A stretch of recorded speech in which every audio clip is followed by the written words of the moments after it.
Un rêve devenu réalité, un autre brisé. La tête haute, mais le cœur gros, la France quitte en larmes son euro. Il n'y a pas de mots pour diminuer leur déception. Elle est forte, elle est énorme, mais il ne faut pas oublier le parcours qu'on a fait pour arriver là.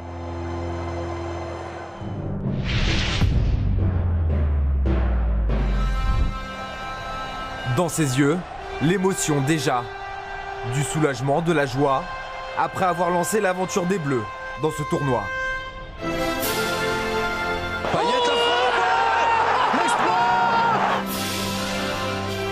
Si un an de cela on m'avait dit que je serais ici ce soir et que ce premier match se passerait comme ça, j'y aurais pas cru.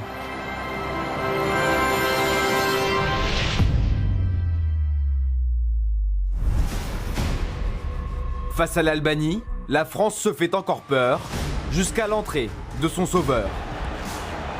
Un nouveau centre, Griezmann et but dans les derniers instants du match encore. Une réponse aux critiques qui ont suivi son premier match.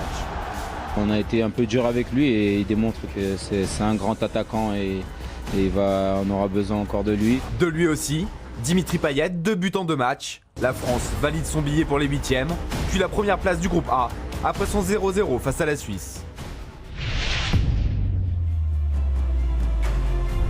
Place au match à élimination.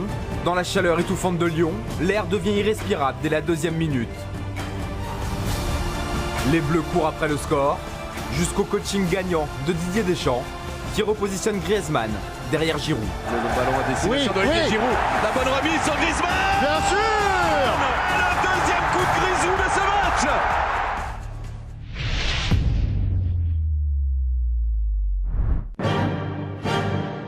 Pas de place pour le suspense. En quart, les Bleus font exploser l'Islande. 4 buts inscrits en une mi-temps. Et si la défense a encore des absences, l'attaque répond présente. Un succès presque parfait. 5-2.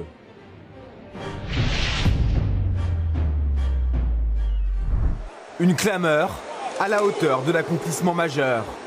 Face aux champions du monde allemand, la France met fin à un demi-siècle d'échecs en grand tournoi, porté par un homme.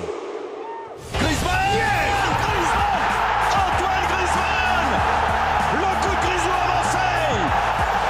Nouveau coup de Grisou sur la planète football. Plus rien ne semble pouvoir les arrêter. Les Bleus sont qualifiés pour leur finale. On a un niveau comme ce soir, que ce soit en défense ou en attaque, il n'y aura pas de problème.